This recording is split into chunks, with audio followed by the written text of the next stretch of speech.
Hello everyone, this is Digit D, and today I have a special video on how things work in Magic the Gathering. So this video is going to be based on the keyword mutate, and I will be showing you guys how mutate works in Magic the Gathering. I have already have it set up to where you can use it with a bunch of cards. This is just one of the cards. This is the comic book version of Volpe Keek. It has flying. It has whenever this creature mutates, it gets a +1/+1 counter on it. The thing about this is whenever you're trying to mutate stuff, if you cast this spell for, I'm going to read the ability. If you cast this spell for this mutate cost, you put it over or under target non-human creature you own. They mutate into a creature on top plus all the abilities from under it. So, which is really cool. You put this on something, it makes that creature, it becomes the new creature and it gets bigger. Or you just want to get the creature to get the ability, you can put it underneath and it has that ability, which is really cool. So this is what I'm going to be showing you guys. How does mutate work? The keyword mutate. So let's do this. I already have some stuff set up here so you can see. We're going to be testing it out on all the stuff I can think of on how keyword ability mutate works. So we got a few mutate stuff in our hand. We have Migratory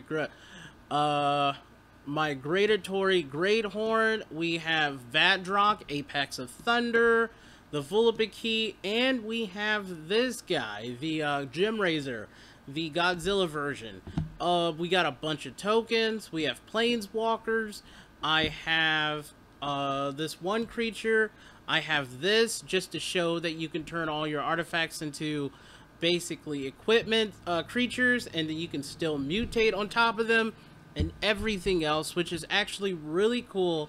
So let's hop into it and let me show you guys. So first off, we're going to be showing you what mutate. So we're going to hit here a green and 3 because you have to pay for its mutate costs. So if you look at the Greathorn here, we look at the Greathorn. It costs 4 for its normal cost if you want it to be a normal creature. So you can just pay 4 mana to cast it for its normal creature cost. Or you can cast it for its mutate cost, which is usually cheaper in some cases, or more expensive if it's a super rare ability or a very powerful ability. It's usually more than the actual card of the casting cost. But this one here costs exactly 3. So we're going to do that. We're going to mutate.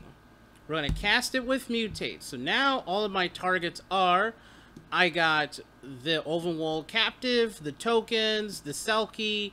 I could choose those. Or if I hit this, hit +1, where Sarkhan becomes a Dragon Speaker, becomes a creature until the turn. It has flying, haste, indestructible. I cast with mutate. I can mutate on top of this. Or I can mutate on top of the guys that can transform, which is actually really cool. I don't actually know how it's going to work with transform, so this is my first time showing how mutate works with transform. But let me show you how it works with a planeswalker. So we're going to mutate over it. If you mutate under it, it still becomes a planeswalker, and it's a planeswalker with all the loyalty abilities still. But now it's a creature. I got his mutate ability where he searches for basic land, put in the battlefield tap. But now if we take a look at him, he's a complete different monster now. It's basically, it's a red Greathorn. It has 8 loyalty counters, and it has flying, haste, and indestructible. And then this is all the way until end of turn because it has the ability, but then it still has its -3 and its -6 ability, which is actually really cool for a creature, and it's a 4/4. This stuff gets very, very complicated. So after I mutate on top of him, you see, and it's a legendary creature. since it's a legendary creature, I can do something else. So we're going to do something else. We're going to mutate on top of one of the other ones. So we're going to take 1, 2, and 3. We're going to cast with mutate. We're going to mutate on top of this. We're going to put it over.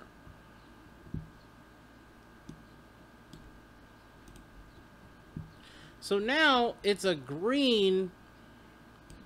This creature is a green wolf creature that has all of the mutate stuff, and I think it has the transform, and it still puts out 2/2 wolves at the end of every turn,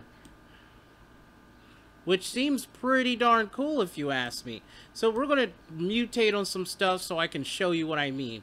You can also do stuff like this, where if you pay a green and a white, gotta have a green open, but I don't have any greens at the moment.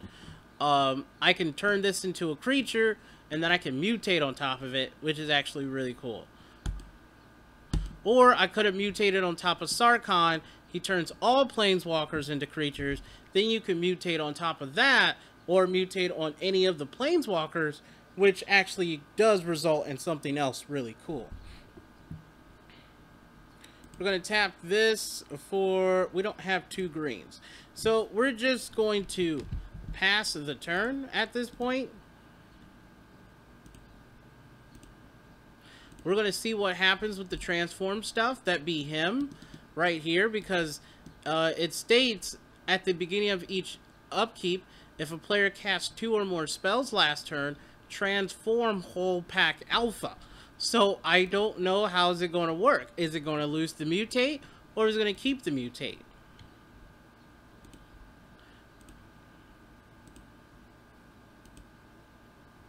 So it still put out wolves. Next turn, because since we cast more than 2 spells,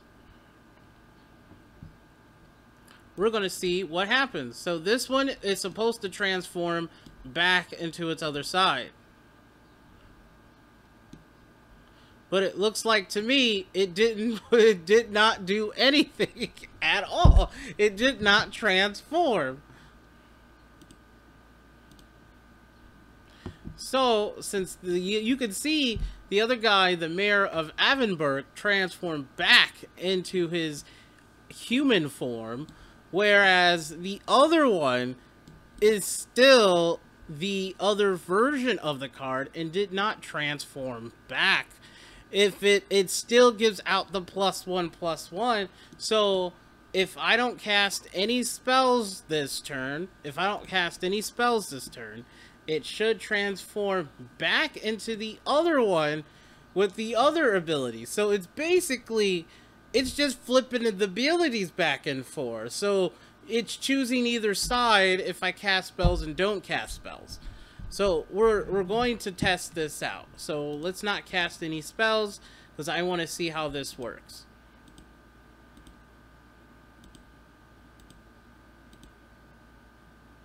Since we didn't have any spells, it should transform.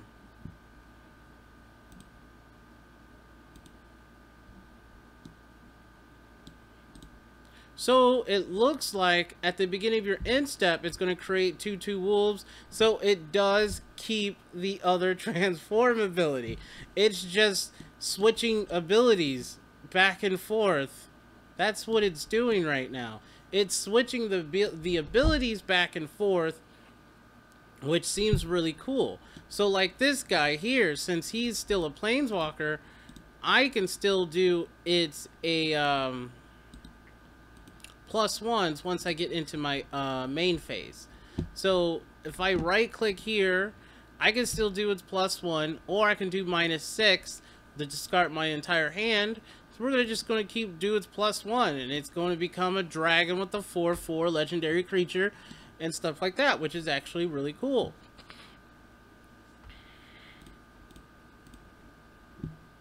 So let's see how it works with vehicles. So we paid 2.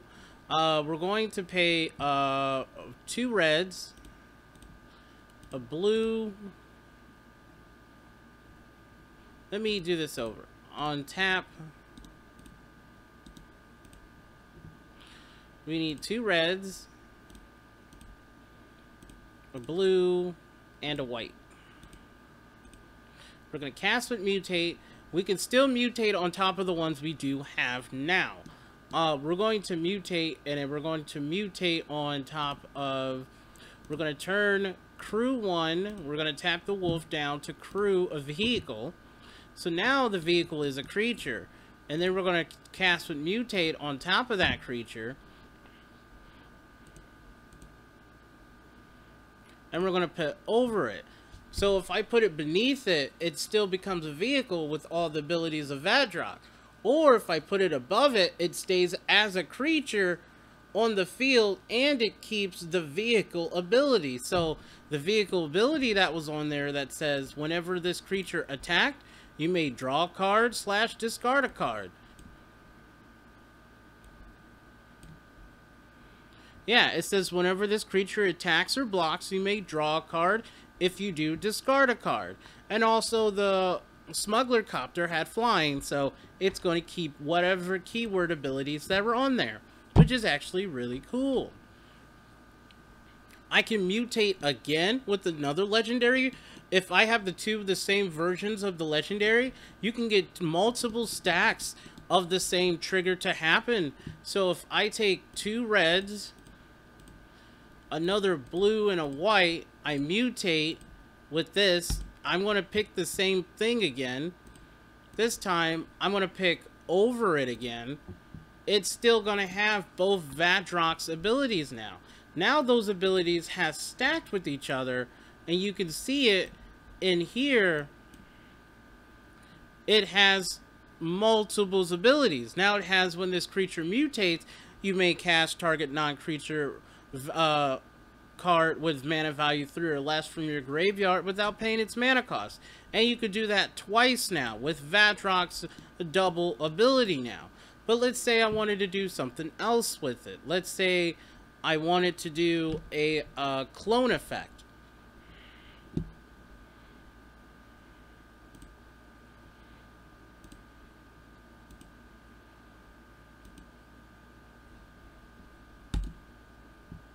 Let's say I want to do a clone effect. Blue, I have to do blue, green, and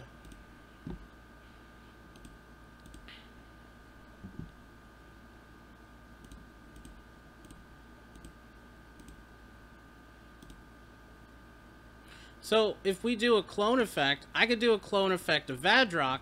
It's going to keep all the abilities. So I'm going to pick this right here, the Magatory Greathorn that has the Planeswalker.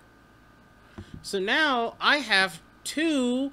It comes with 4. It came with 3 counters on it because of Alter Ego's ability. But now it also came in with 4 loyalty counters because it enters in with 4 loyalty counters from Sarkhan. So now it's a mutated creature that has Sarkhan's loyalty ability. And the thing is, it's not a legendary.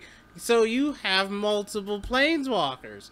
Now I just did its +1, and it's going to become a legendary creature dragon. So let's say if I did the +1 for this, it's going to ask which one do I want to keep. I want to keep this one. So you can see there, mutate is kind of crazy and what you can do with it and stuff. I want to mutate on top of this so I can show you an actual cool transform again and see what we can do. You can mutate on top of lands. It's all the same. If your creature becomes on top of the land, it will be the creature with the land abilities. But if you wanted to keep it as a land, you can have it be a land and still have the land abilities. Or you can do with Thespian Stage. There's a way you can turn a land into a creature, then you mutate on top of it, and then you mutate it, then you transform it back into a land, which you can do, which is actually really cool with shenanigans. There's a lot of shenanigans you can do.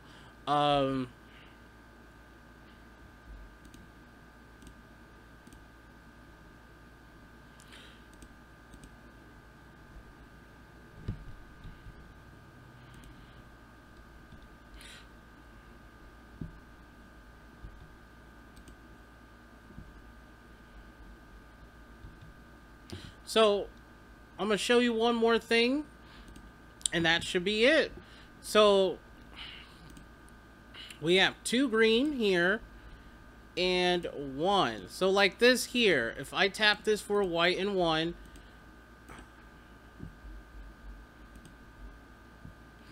it is now a 1/5 creature. Like I said, then I cast this with mutate. I can cast this on top. I'm going to put it under this time.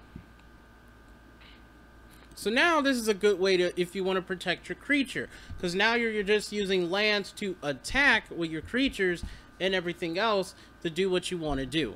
So this is how mutate works. I'm going to mutate and destroy an artifact. We're going to destroy that, so ceramic mass, because it becomes a creature, you can just mutate it. So as long as it becomes a creature, you can mutate it. And as long as it is a planeswalker that becomes a creature, but it is not a human, so Gideon does not work, it will be, you can mutate it. So with that is the cool part. You can do the same for enchantments. You can also do the same for everything else with mutate. So I would like to say thank you for watching this video, and I hope you guys learned something, and I'll see you guys in the next one. Thank you, and bye.